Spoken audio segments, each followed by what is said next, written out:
maunlad na yung garden ko sa Grow a Garden. Ang dami ko ng pera. Yung sa'yo ba? Hindi na ako makapaglaro dun sa akin. Kinuha kasi ni Mami yung tablet ko. Kawawa ka naman. Anong Grow a Garden? Mag-acting tayo dito? Panira. Madalas na gusto natin kapag tayo'y gumagawa ng mga activities, yung may mga kasama tayo o yung tinatawag na groupmates. Kasi nung high school kami at elementary, usong-uso yan. Mag-acting? Groupings. Kakanta? Groupings. Sasayaw? Groupings. Magre-report? Groupings. At kahit mga panliligaw nila, groupings pa din. Masaya magkaroon ng kagrupo, lalo na kapag kasama mo yung kaibigan mo. O kaya naman napasali sa grupo mo, yung pinakamatalino sa klase nyo. Kasi automatic wala ka nang masyadong gagawin kapag ganun. Okay, class. Bilang kayo ng 1, 2, 3 para sa tatlong grupo. 1, 2, 3. 1, 2, 3. 1. Magkakagrupo tayo. Sakto. Ikaw talaga gusto kong kagrupo. Sigurado, marami tayong matatapos niyan. At tayo yung magiging the best na group. Kilala kita, di ba? Ikaw yung wala laging naiitulong sa grupo nyo. Tapos kapag nag-groupings kayo, ikaw lang umuubos ng pansit canton. Tapos wala kang ambag. Ikaw di ba yon? Ay! Ha? Hindi Marami akong kayang gawin. Kaya kong tumulan ng mataas. Kaya kong magpaibon ng tiyan. At tingnan mo, kaya kong magpaibon ng tenga. Marami akong talents. At kung tatanungin niyo ako kung gaano nakarami ang mga naging kagrupo ko, marami na. Merong mga kagrupo na may sariling mundo. Ngayon mga kagroupmates, mag-a-acting tayo. I-acting daw natin kung ano yung tamang gagawin kapag lumilindol. Alam mo ba, pre? Maunlad na yung garden ko sa Grow a Garden. Ang dami ko ng pera. Yung sa'yo ba? Hindi na ako makapaglaro dun sa akin. Kinuha kasi ni Mami yung tablet ko. Kawawa ka naman. Anong Grow a Garden? Mag-acting tayo dito? Yung iba naman, mga pilosopo. Ngayon naman, gagawa natin daw ng skit yung pagkamatay ni Jose Rizal. Tingin nyo, anong huling sinabi ni Rizal bago siya namatay? Ako alam ko kung ano. Ano? Aray ko po, ang sakit.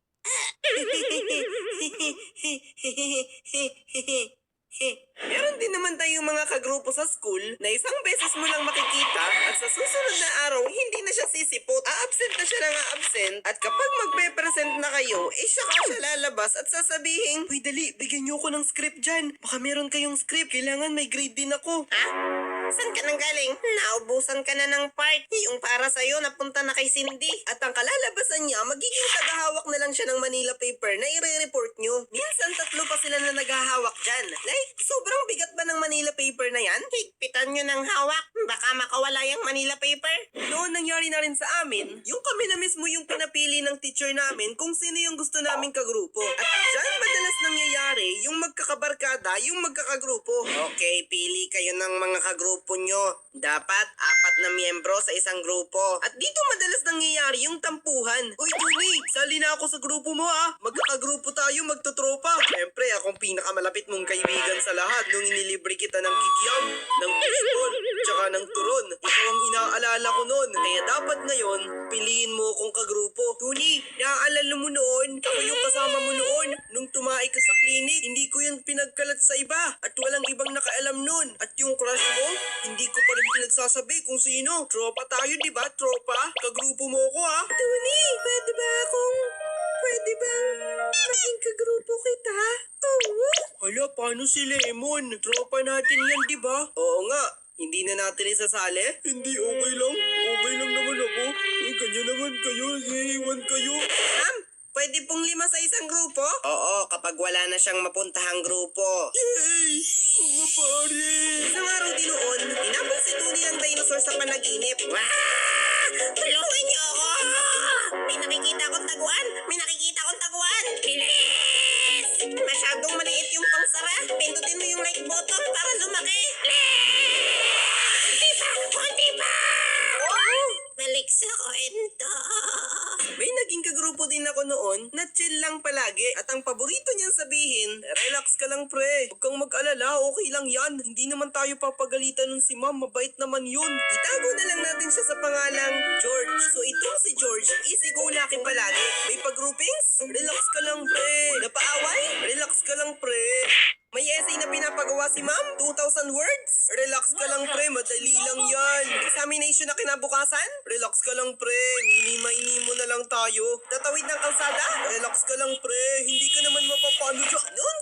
kagrupo ko siya at ang palagi lang yung sinasabi, relax ka lang pre, hindi naman mahirap yun. Isang araw kaya natin tapusin yan. Siya yung kasama ko palagi sa grupo na taga-motivate at taga-encourage. At hindi ka mape-pressure sa kanya. Kaya nga lang wala ka laging matatapos. Mamaya na natin gawin yan pre. Baka hindi rin naman tayo makapag-report mamaya. Kasi bali-balita ako meron daw program. So mamaya paaalisin din tayo sa ating mga room. Tapos manunood lang tayo dun. O diba? Wala nang report.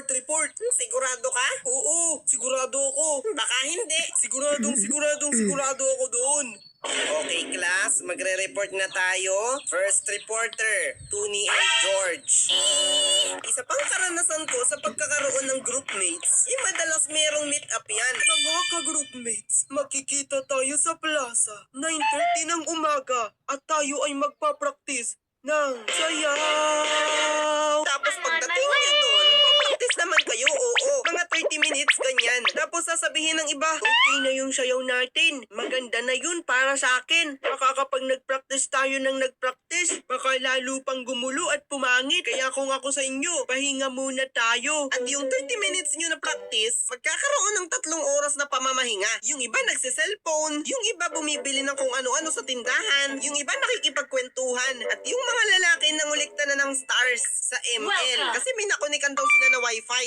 Isang karanasan ko naman noon, nag-practice kami ng hip-hop. Ang mga tugtugan pa namin noon sa aming mga sayaw, sige maglibang, huwag na magpakahibang. Dapat ay kapag nagkikita-kita noon, madalas may mga kaklasika na may dalang kalapate. Magpapalipad ako dito ng kalapate kasi babalik naman to sa amin. Pagbalik nito, may dala ng isa pang kalapate. Yung isa naming kasama sa grupo, ang service niya papunta sa plaza, yung bike niya. Medyo may konting kalawang na yon at medyo mahina na rin yung preno. Pag yung pagkakatanda ko nga noon, wala siyang preno eh. Pinipigilan niya lang yung gulong sa likod gamit yung paa niya. At dahil hindi ako marunong magbike noon, sabi ko, parang ang sarap matuto niyan. O ayan Tony, hiramin mo. Okay lang. Parang nakakahiya. Hindi, okay lang yan. Nakakahiya nga.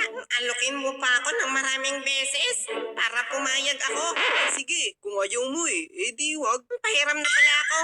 Siyempre nag-practice naman kami noon ng konti sa pagsasayaw. Then nung hapon, nagpaturo na ako sa kanila magbike. Mabilis ako natuto at kinaadikan ko na siya. Madali lang pala to. Parang marunong na ako dati pa. Hindi ko lang alam. At yun na nga ang simula kung bakit ako natuto magbike nang dahil sa groupmates ko. So bilang mga estudyante, hindi natin maiiwasan ng mga kagrupo na hindi talaga kumikilos. At para sa kanila, sobrang hirap ng gawin ng mga activities. Pero 'di ba, malay mo, hindi talaga nila kaya. Kapos sila sa kaalaman para gawin yung activity kaya hindi sila kumikilos. Kung ikaw sa grupo, yung may kakayanan gumawa ng activity, isipin mo na lang na yung ginagawa mo, tulong mo na lang sa kanila na hindi marurunong. At kung ikaw naman yung palaging hindi tumutulong, matutunan rin sana natin na mag-aral. At huwag palaging umasa sa iba kasi hindi sa lahat ng pagkakataon may maaasahan tayong katulad nila. Darating din yung araw na gagawin mo na lang yan mag-isa. Pero kung mag-aaral at matututo ka, at least kaya mo na. At least, matutulungan nyo rin yung isa't isa para gumaan yung mga gawain nyo. Sabi nga sa isang verse sa Bible, sa Galatians 6:2, magtulungan kayo sa pagbuhat ng pasanin ng bawat isa. Sa gayong paraan ay matutupad nyo ang kautusan ni Kristo. Kaya sana palagi maghari yung pagtutulungan sa atin at dito natin mapapakita yung pagmamahalan sa isa't isa. Yun lang. Sana nag-enjoy at natuto kayo. God bless you all.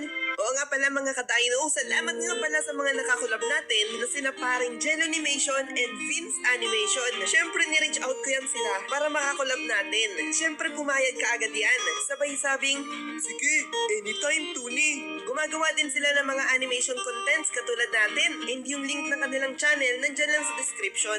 Yun lang, babayabadu.